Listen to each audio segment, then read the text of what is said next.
நம்ம இன்ட்ரெஸ்டிங் வீடியோஸாக இந்த சேனலில் பார்த்துட்ருக்கோம். இன்றைக்கி நம்ம பார்க்க போகிற இன்ட்ரெஸ்டிங் வீடியோ விவசாயம் சம்மந்தப்பட்டது. விவசாயத்தில் என்னென்ன மிஷின்ஸ் எல்லாம் சைனாவில் யூஸ் பண்ணுறாங்கன்றதை தான் பார்ப்போம்.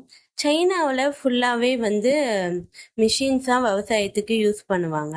அது இப்போ நம்ம பார்க்க போகிறது அந்த மண்ணுக்குள்ளே இருக்க உருளைக்கிழங்கை எப்படி எடுக்கிறதுன்றது. வேரில் தானே உருளைக்கிழங்கு இருக்கும். இந்த மிஷின் போய் அந்த மண்ணுல இருந்து அந்த உருளைக்கிழங்கெல்லாம் எடுத்து விட்டுருது. அதாவது ரொம்ப காஞ்ச மண்ணெல்லாம் இருக்கும் இல்லைங்க, அதெல்லாம் எப்படி அது தோண்டி தோண்டி எடுக்குதுன்னு பாருங்க. ஏன்னா இப்படின்னா எடுத்தாதான் நமக்கு அடுத்து விதையெல்லாம் போட முடியும். அந்த மிஷின் எப்படி கரெக்டா அந்த இடத்துலலாம் நீர் பாய்ச்சுதுன்றத பாருங்க.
ஃபார்மிங் மிஷின்ஸ் எல்லாம் பார்த்தோம்.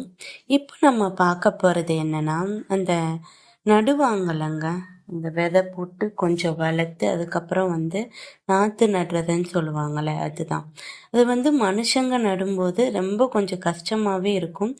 மிஷின்ஸ் நடும்போது என்ன ஆகுதுன்னா, கரெக்டாக அந்த கேப்லையுமே ஒரு செடிக்கும் இன்னொரு செடிக்கும் நிறைய நடுவில் கரெக்டான கேப்புமே இருக்குது. அப்படின்ற போது நம்ம அதே மிஷின்ஸை வச்சே நம்ம அந்த செடியையோ இதையோ நம்ம எடுக்கும் போதுமே நம்ம மிஷின்ஸை யூஸ் பண்ணிக்க முடியும். ஏன்னா ரெண்டுத்துக்கும் உள்ள டிஸ்டன்ஸ் கரெக்டாகவே இருக்கும். அவங்க நேரில் மனுஷங்க நடும்போது எவ்வளோ கஷ்டமாக இருக்குது, இந்த மிஷின் நடும்போது எவ்வளோ ஈஸியாக இருக்குன்றத இந்த வீடியோவில் நீங்களே பாருங்கள்.